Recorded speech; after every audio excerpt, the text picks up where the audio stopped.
Greetings, everyone. I'm your host, Jay Voodoo Child, and this is Total War Pharaoh. Well, not really. Um, I decided to go back to Troy and play as the Egyptian horde guy to see if I wanted to kind of get into the chariots, which I never had before. I'd always gone with the Amazon horses. Um, So I wanted to see if I wanted to get into chariot gameplay and possibly pick up what I consider the Bronze Age trilogy that was cut short halfway through. And pick up Pharaoh and its free dynasties combination release. And I wanted to see, possibly for like the Black Friday Steam winter sale, and I wanted to see what the price is, and found that it is currently on sale, half off for a midweek deal that's good through the weekend. This is Saturday. And so I started looking through this, and this was kind of interesting to me. Warhammer 3, which is a year and a half older, still at its full price of $60. That's its popularity. Three Kingdoms, um, 4 years older. Basically the same price. And it started off as a higher price, but is 2/3 off because of its age. And then here, this was really interesting. Troy, which was released on for free on Epic. I later picked it up on Steam, like, was it a year ago? Yeah, I guess so. And it's actually $25 on Steam at the same 50% off. So the starting price of Troy is more expensive than its follow up because the reception was just so bad. And this doesn't include the three. Let's go ahead and take a look at that.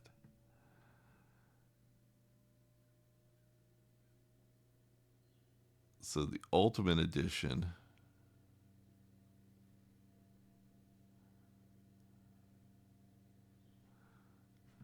here we go.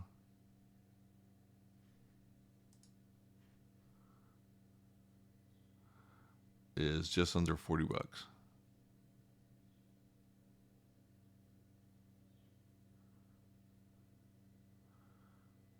Which may have been the price I got it at last year.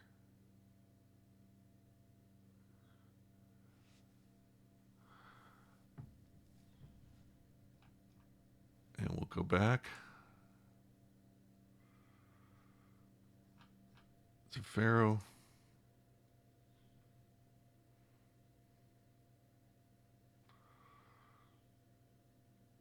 Blood and Sand for $3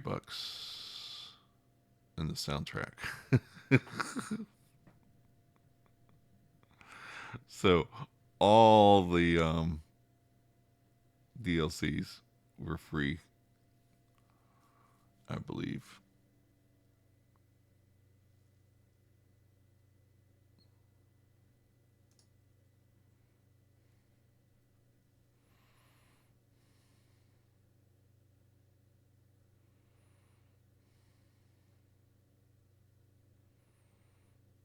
Mm,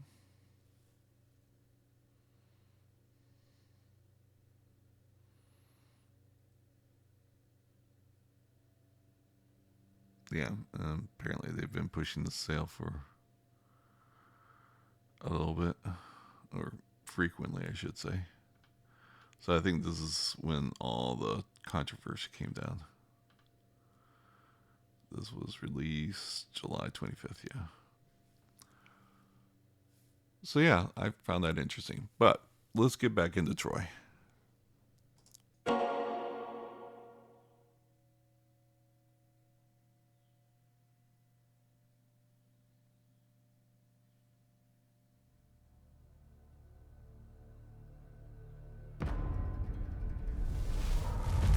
So it has come to this. Good men, torn from their kin, to rage and spill the blood of other men's foes. But we will not be forgotten.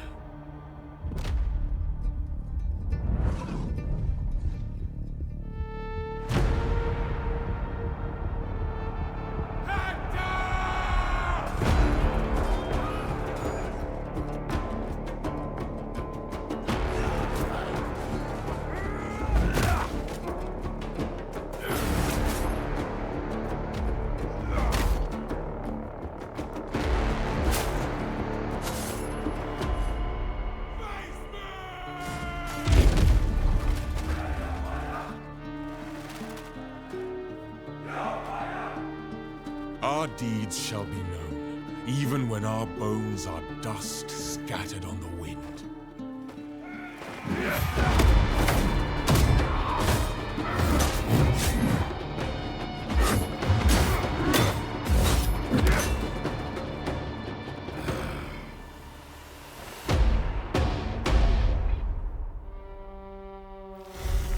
And our names will inspire the mighty to rise.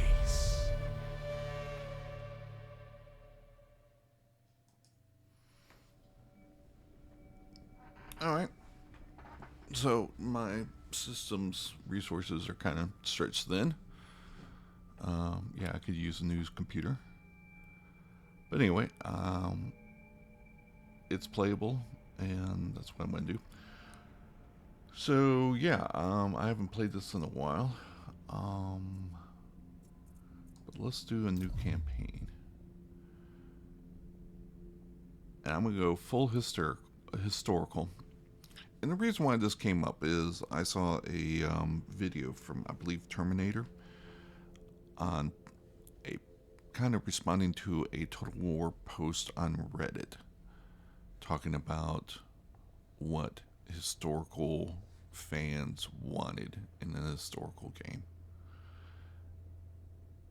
And A, I don't like someone speaking for everyone. And B, even their specifics might have been what they wanted, but certainly is not what I wanted. And I've played this game since the original Shogun.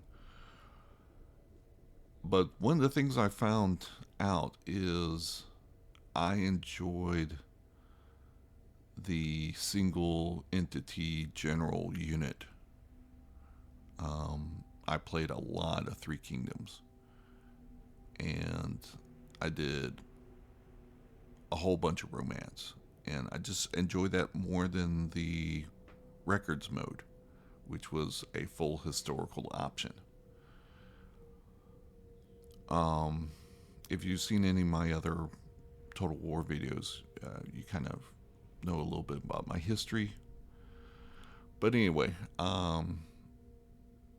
so I wanted to go back to what I consider the first of the trilogy, the Bronze Age trilogy, and that is Total War Troy, the saga, which basically means a smaller release. And I think the technology that was, I think as far as the entire trilogy, that CA was trying to kind of make the game as profitable as possible. And so we're doing development in increments. The map in Troy have different regions that have effects, but in Pharaohs you had weather that enhance those effects or change those effects on the battlefield dynamically. And the weather was mostly unpredictable. I've never played Pharaoh, so I don't know exactly if it's like it's raining today, or do you want to battle today or wait to see what happens tomorrow. Whether that was still the thing in Pharaoh. But so yeah, I'm gonna play historical. I'm going to play as the Egyptian horde.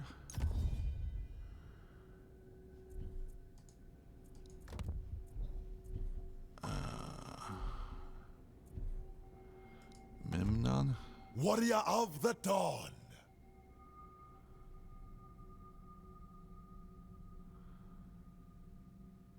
And I'm going to see what happens here. Now, one of the critiques of this post on Reddit is that your choices don't matter as much as they did in the past, and I don't quite get that, because the choices before didn't seem all that frequent or meaningful. Maybe that was just in the campaign map itself, but if that's the argument, then I strongly disagree. Because with 5 different resources, your path of conquest can be very different. If you're going for different types of units that are only available in certain regions, your path of conquest is very different.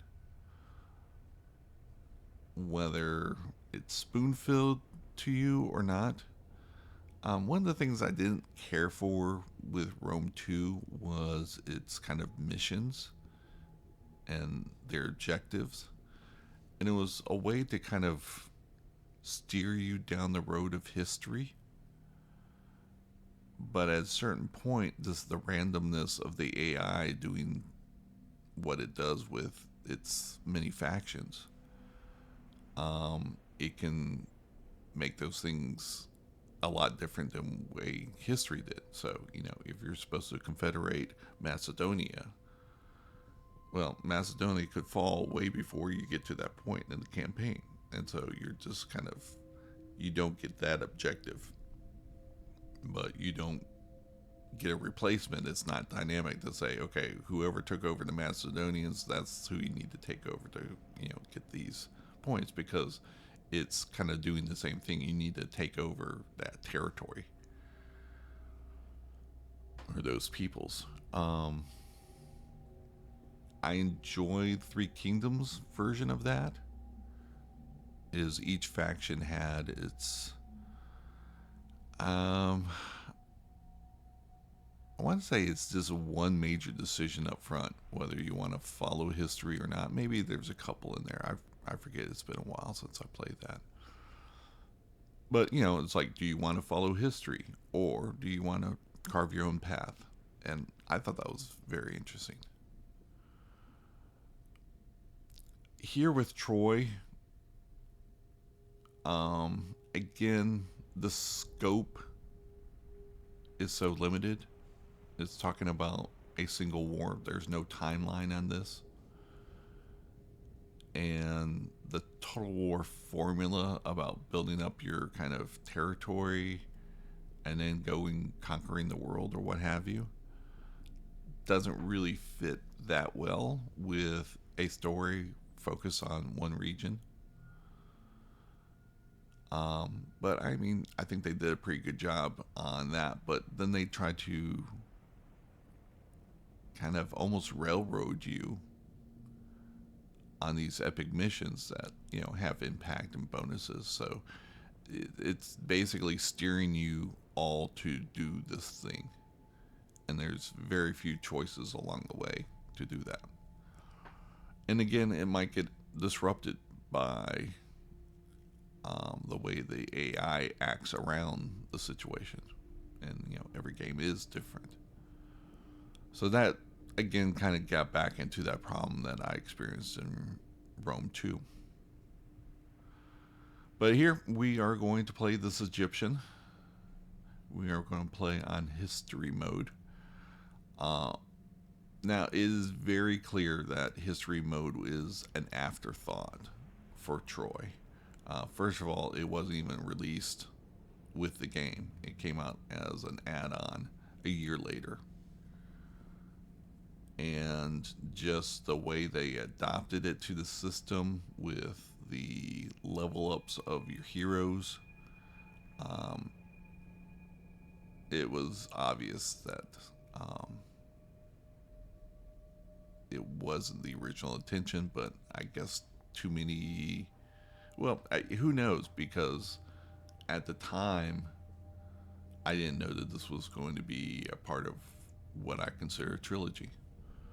So maybe they had that idea all along and they wanted to migrate people back to historical mode. They have the data of how many people were playing Three Kingdoms in records mode and compared to romance mode. I'm sure that that's data that comes back to CA to say, okay, this is what people are playing. So here we are. No spies, envoys, or priests. That's, I guess, good for me. I can just concentrate on being a horde. Camp followers, this add-on effects, I believe. Could not reinforce. Horde. Spoils. I've had a hard time playing Horde. Just because to play Horde, you pretty much have to reach beyond your upkeep and just have your income be constantly moving. It's the shark mentality, which I'm not particularly keen on. Also, the way they've adopted it with the game really doesn't make a whole lot of sense. You have your buildings that are tents that are army specific, but yet require stone in many cases. So how do you have a tent? I mean, wood maybe, but stone, why are you going to have mobile stone buildings? So, yeah, this is some issues there. But, hey. Alright, recommended playstyle. Where was that? Quick, lightly armored warriors, however, they have the means to survive until the late stages of the battle. Each culture within the roster provides different strategic advantages. We do not get any defenders. And because I'm playing historic mode, I don't think this really matters a whole lot. Yeah, I guess it does. So no defenders. This is basically all offensive, which I guess makes sense. All right.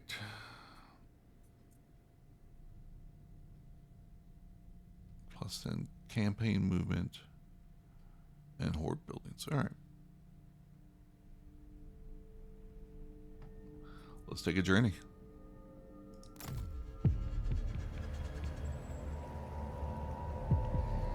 Are we mere playthings of the gods? Or do we plead divine influence to justify our foolish choices? He's taken her! He's taken my wife!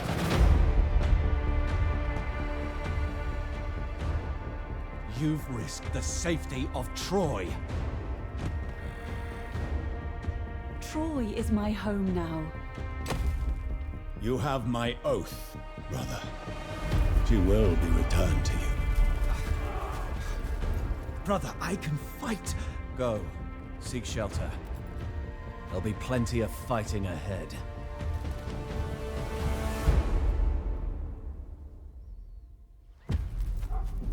The wrath of Achaea will descend upon Troy. Paris acted in love, but he has incited war. Whether the walls of Ilios will endure, only the gods can tell.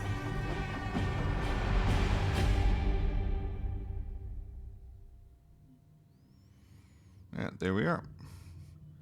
Bronze-armed Memnon has received the blessing of Pharaoh, sailing to distant shores in defense of Troy.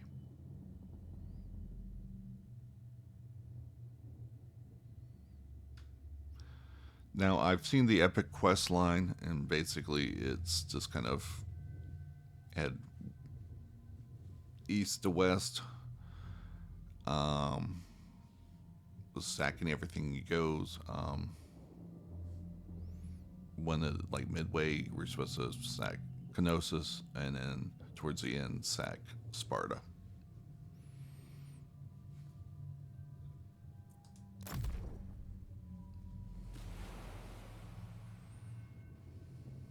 O bronze-armed Memnon, your distant kin in Ilion have roused the anger of the mighty Achaean warlords.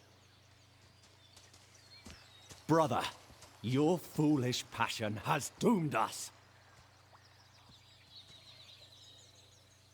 And so you have sailed out, the spear tip of a mighty host blessed by divine Pharaoh, on a mission to aid exquisite Troy in the face of looming ruin.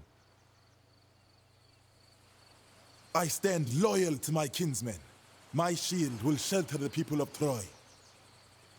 But be wary, for Rhodes does not take kindly to allies of Priam, and even now muster their forces for battle against you.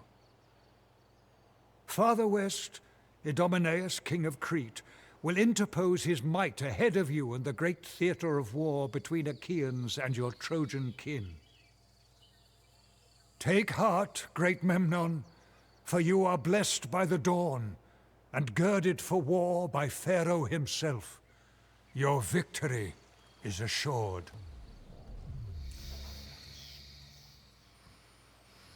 All right. Recruits. No spies or agents.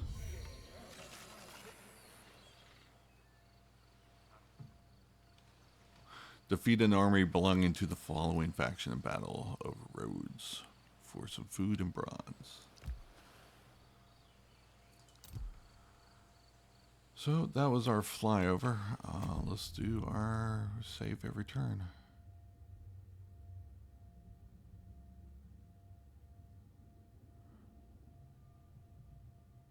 Or I guess steps during the turn as well. Ooh, bad lag.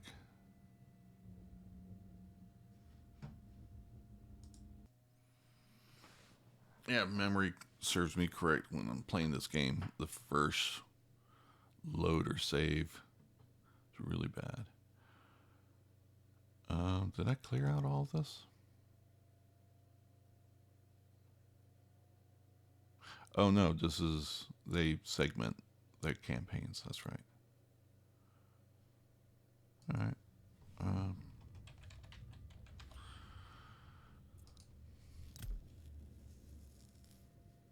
Alrighty. So we're just going to look around for turn one. Kind of get reacclimated to things and then call that our episode 0. So, we're already in deficit there.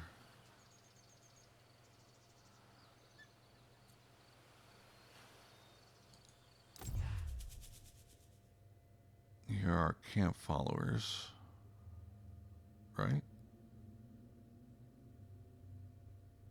Yeah, followers.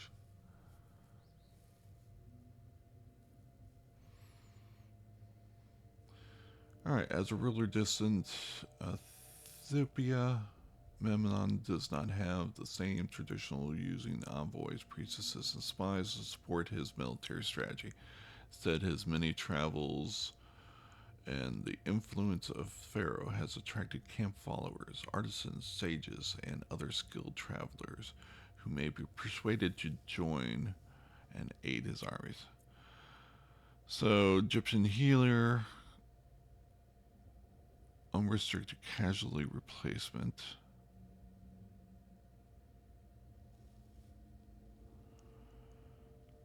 Alright, for 2K.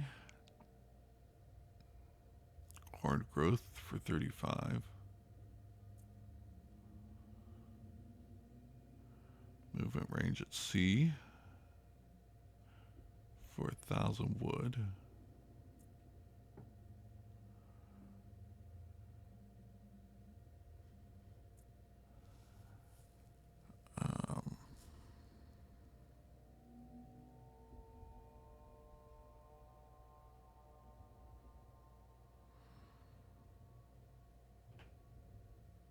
I mean,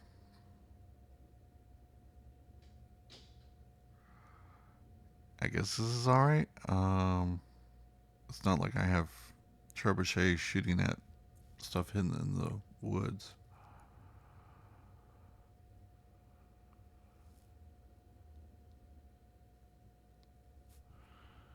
So I wonder how this is going to be effective without a single unit hero.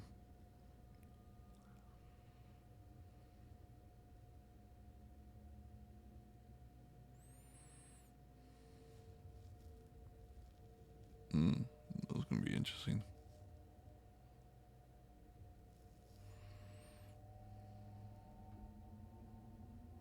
Oh, that's huge. 80 gold to disactivate enemy towers. Alright. Definitely going to be looking to pick up that follower. That was one of the things I was considering is like, okay, since I'm just mostly chariots, or I'm going to be kind of focusing on chariot gameplay, whether I'm just going to hold out sieges and just defend against sallies when she comes out to play.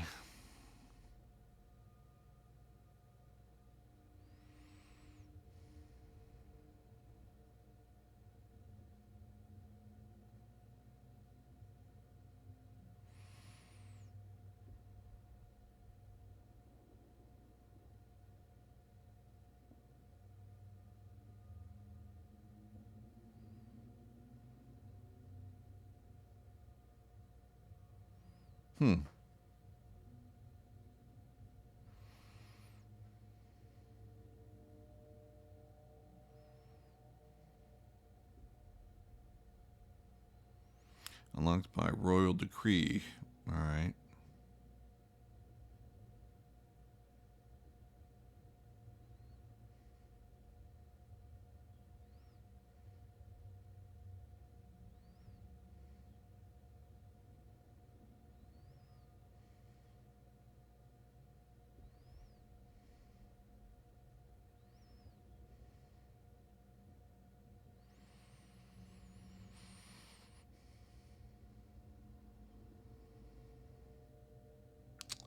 Route to the Upper Kingdom.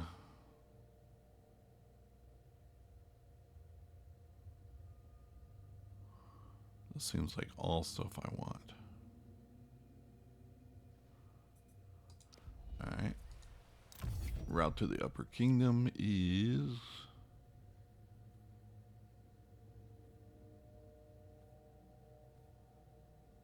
Here it is. 8 turns away.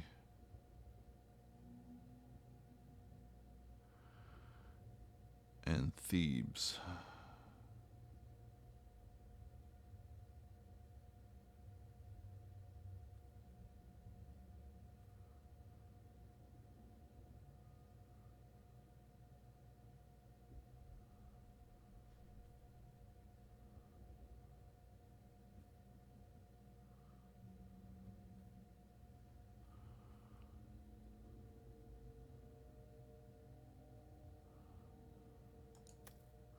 Alright.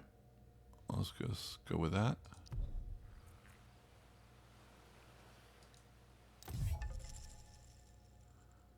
Thebes.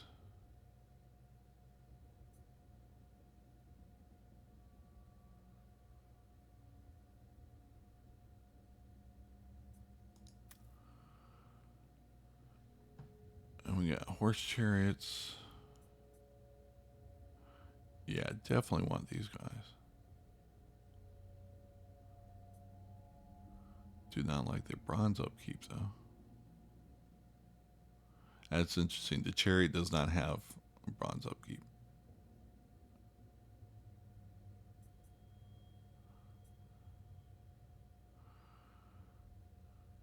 They can switch. I've always been awful about using special abilities in Troy.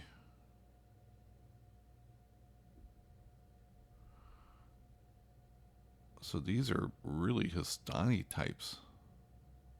Well, not even Histani, but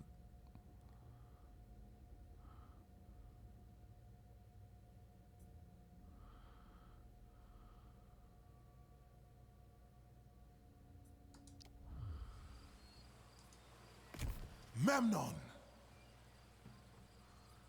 alright, so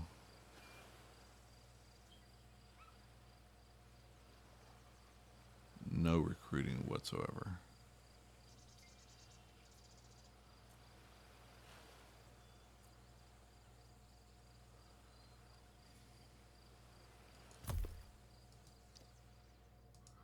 Oh, alright.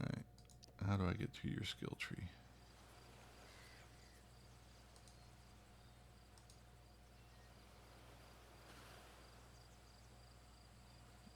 I know you still have a skill tree. Alright,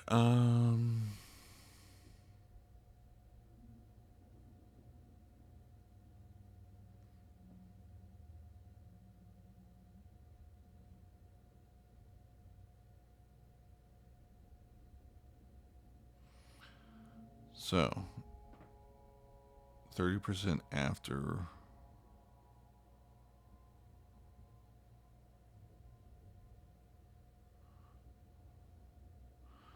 plusing, alright, to ambushes.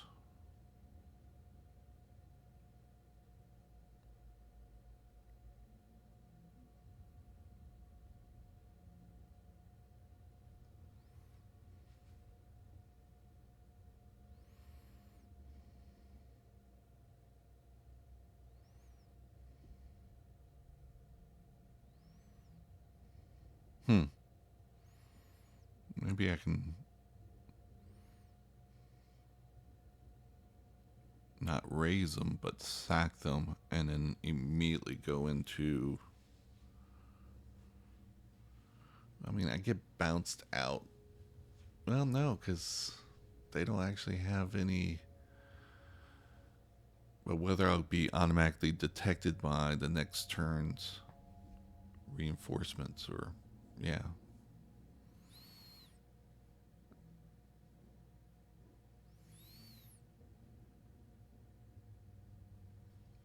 Alright, skills.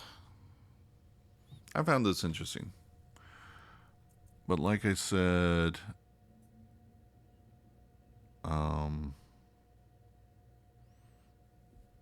Troy.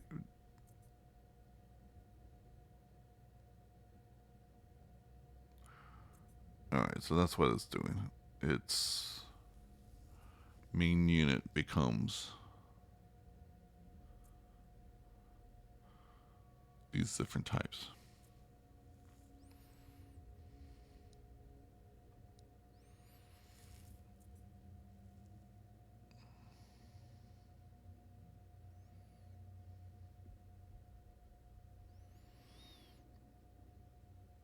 Target ally. No rage cost. That's good.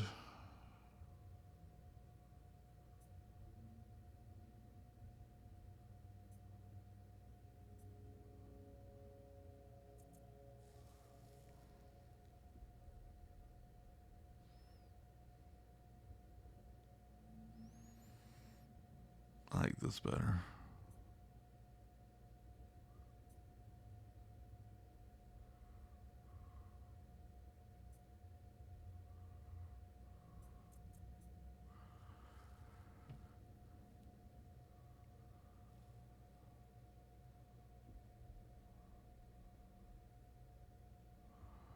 Alright, that is interesting.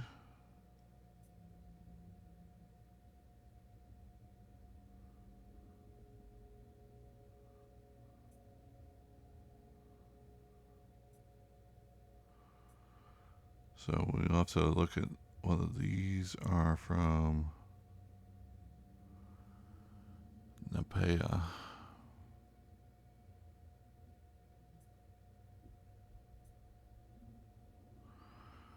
Alright, slingers or archers, I think are going to be the issue.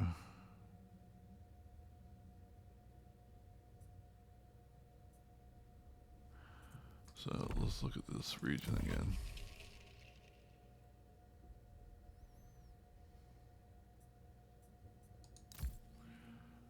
So yeah, those are the only two.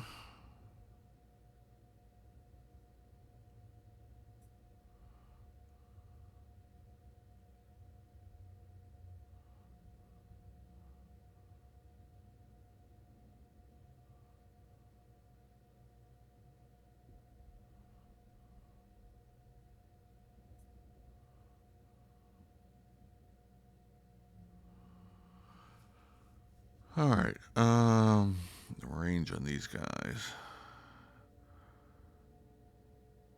160 with 26 ammo. 20 damage. 26, 160.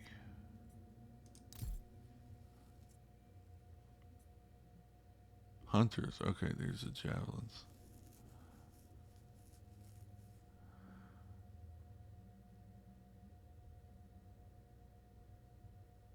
With 10.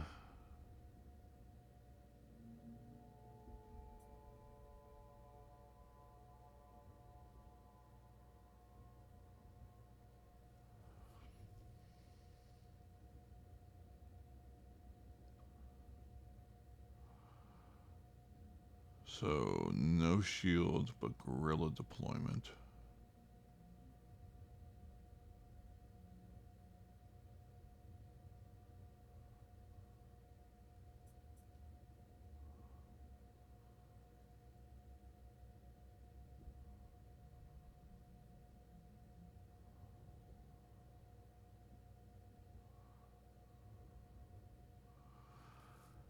Alright. 29/18/74.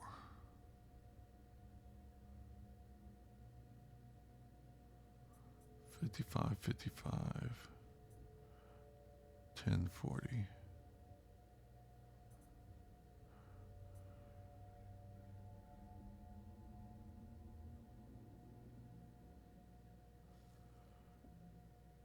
They have only 23. I forgot to check see if I have small units. I'm pretty sure I still do, which is my preference, particularly with my graphics issues.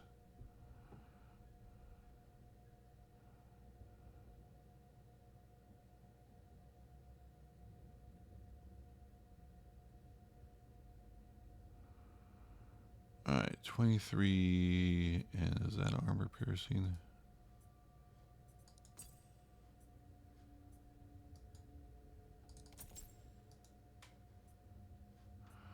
Alright.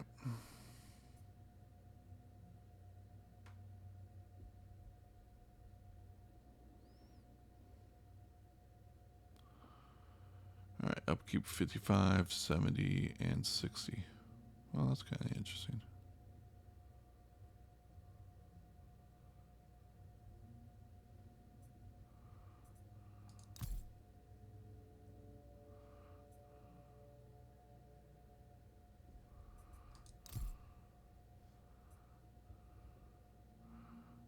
Bows with bronze upkeep.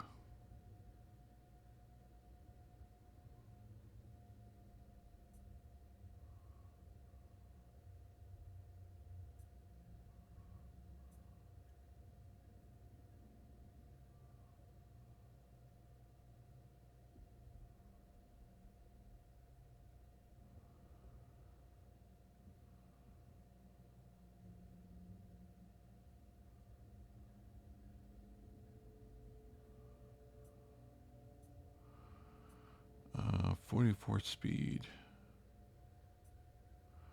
Oh, these are also guerrilla deployments. That's interesting.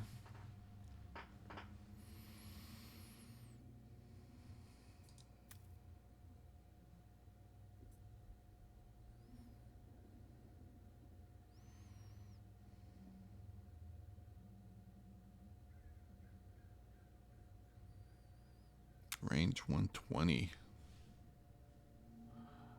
Barely out of range of being have spears thrown at him, javelins thrown at him. That's not good. 170.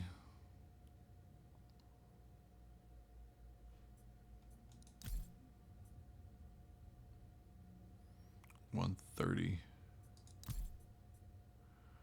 160.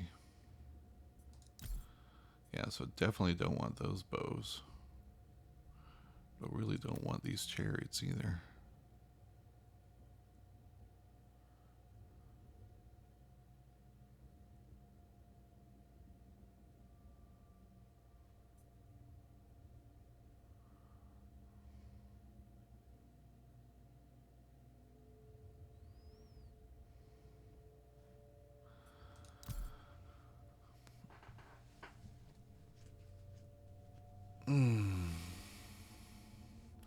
Thinking I like these guys better than... So 1836, they're better defense.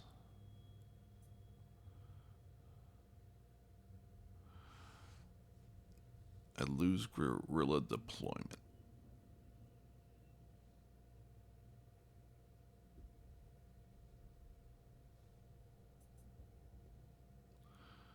So my question is, do I have guerrilla deployment at some point in my tree?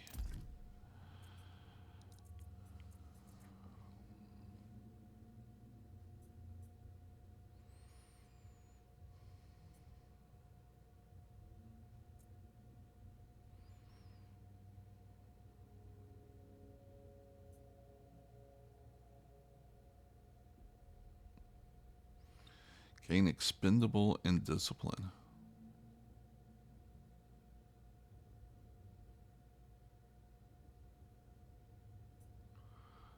That's interesting.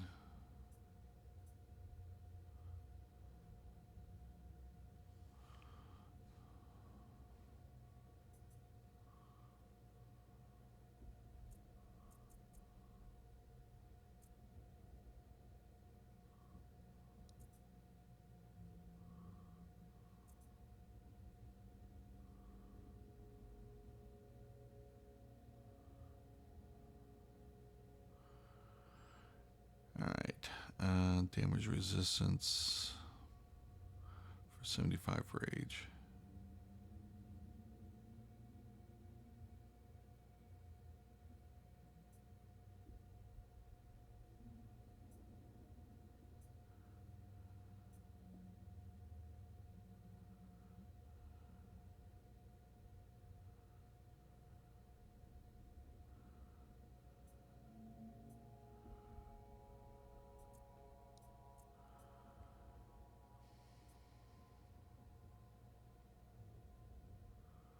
Ooh, that's interesting.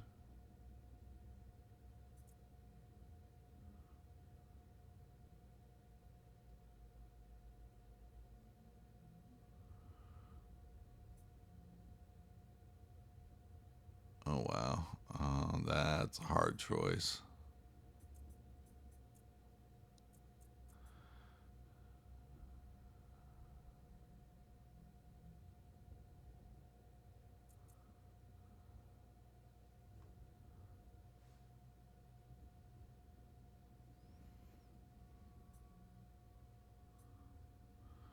So rage costs 100.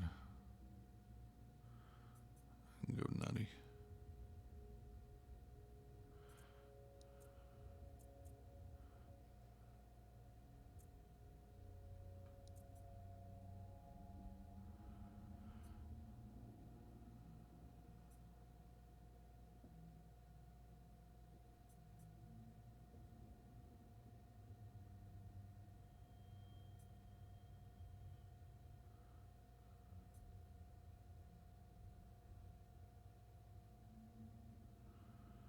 That's interesting.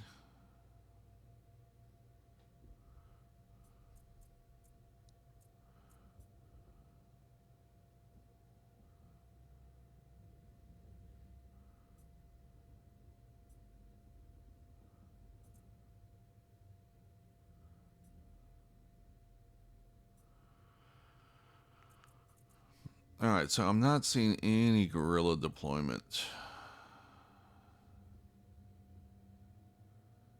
here.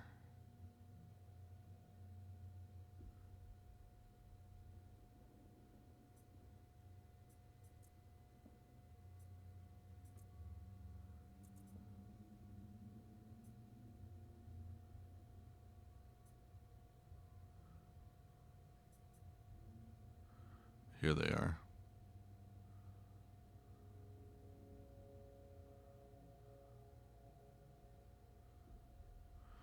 Light missiles.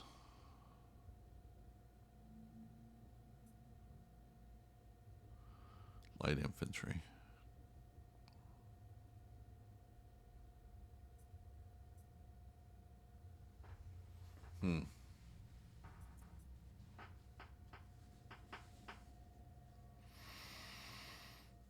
Extra damage.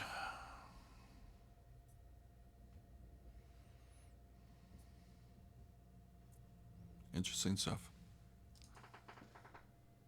So the only way to get Memnon without an item. Let me just double check that I don't have one.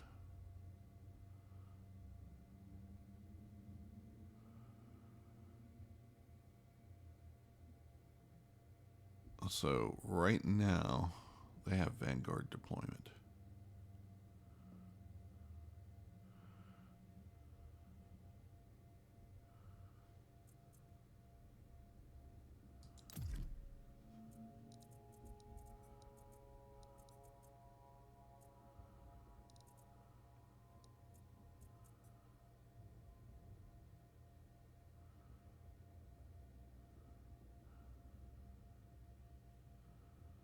All right.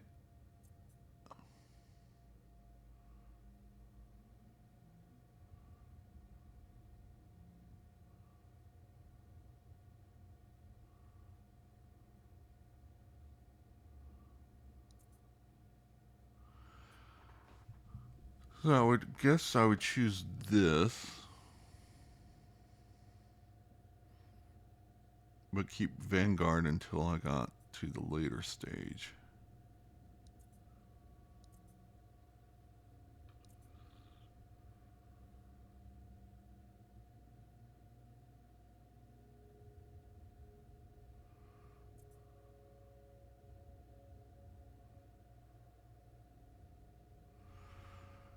Oh, so this is all still light.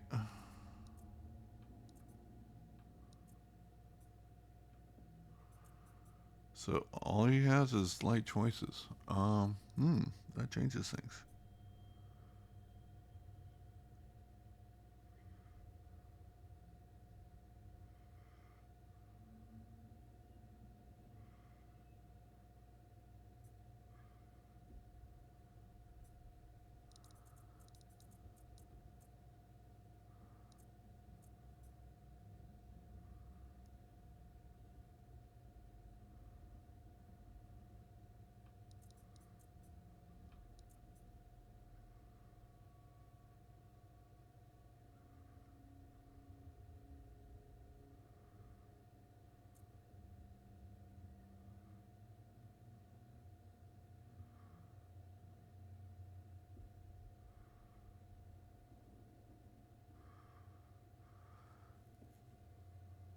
So I am going for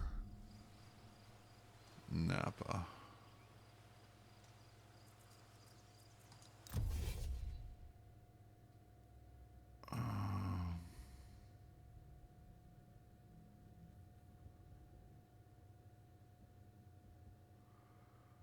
So I'm doing this for the camp followers, not necessarily the units that come with it.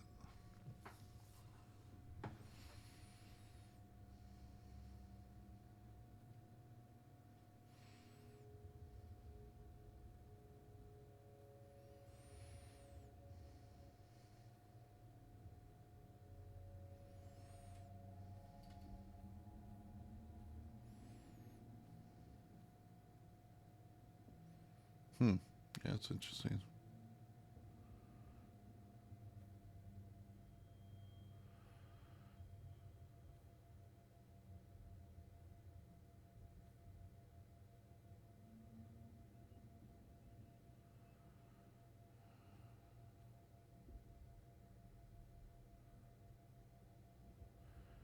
So ambushes in Canaan.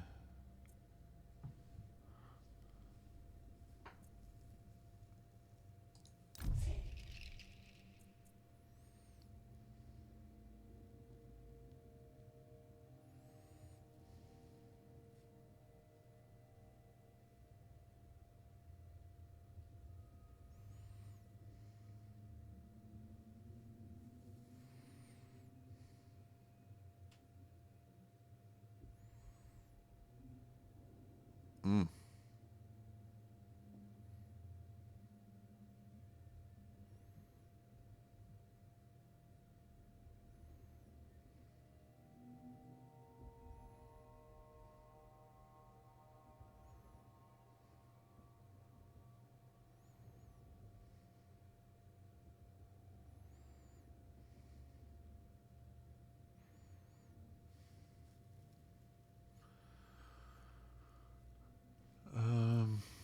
Hmm.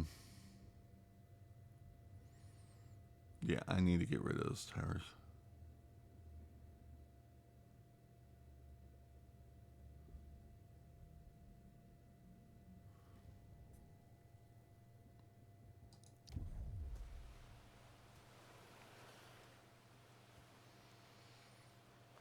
Alright, so who do I have here?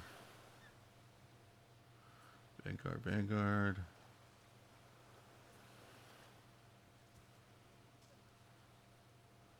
Your Vanguard. Your Vanguard.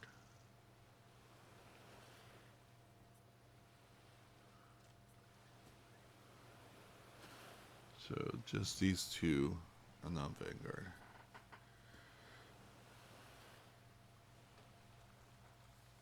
Alright, that's going to be interesting. Definitely a different playstyle for me. So, I guess let me look at buildings real quick before I get out of here. What do we got so far? Extra growth.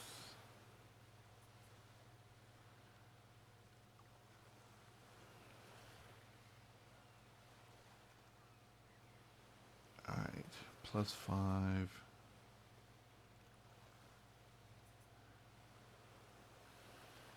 So I don't have the stone or the wood.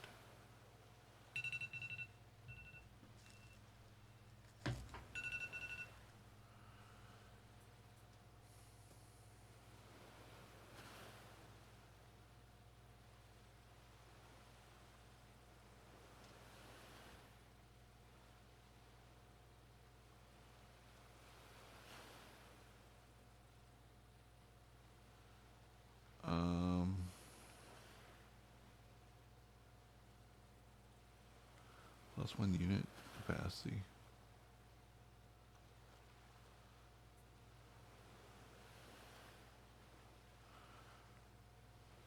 So if I remember correctly, the costs go up for the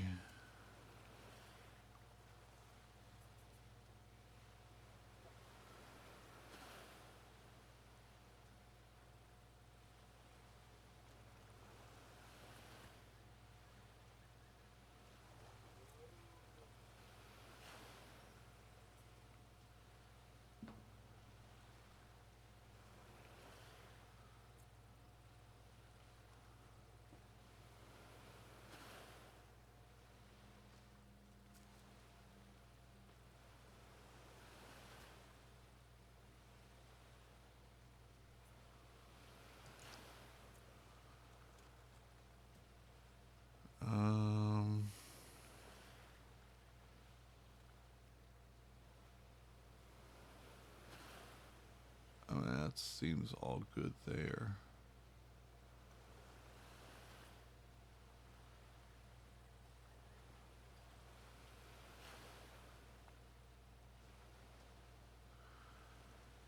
Alright. Scaling melee damage for all units for each follower assigned to the army, capped at 20%. Some missile damage. maybe late.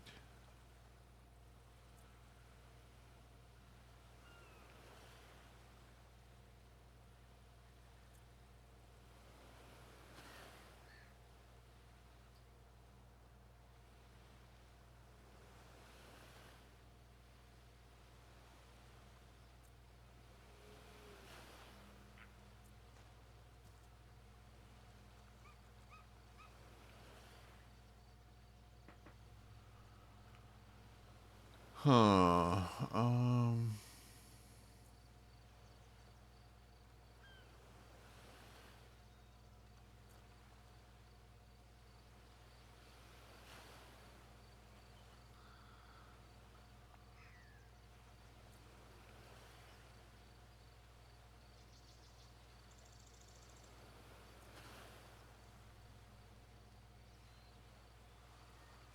I mean, Artemis seems pretty good.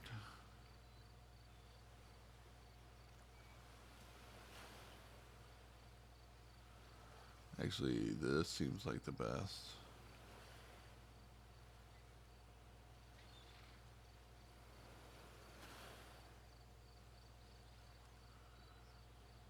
Does require a bunch of bronze, if I remember correctly.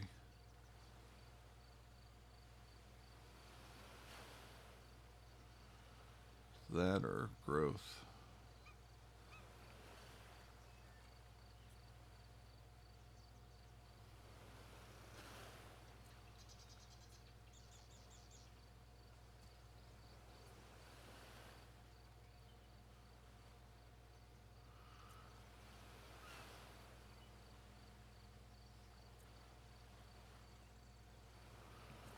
All right.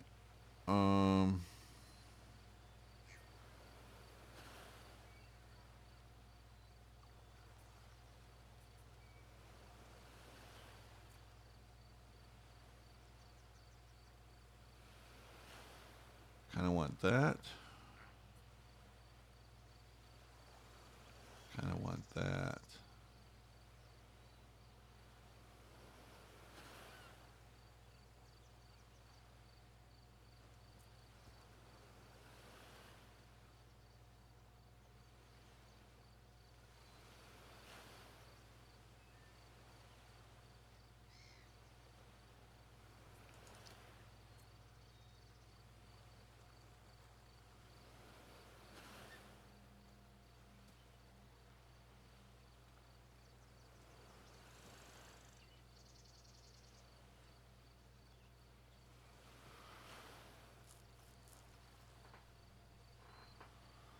All right, so I think I have a game plan.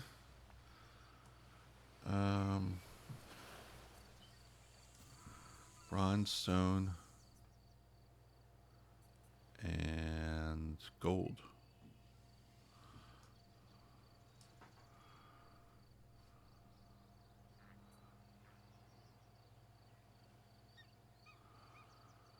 So yeah, this will wrap up turn 0.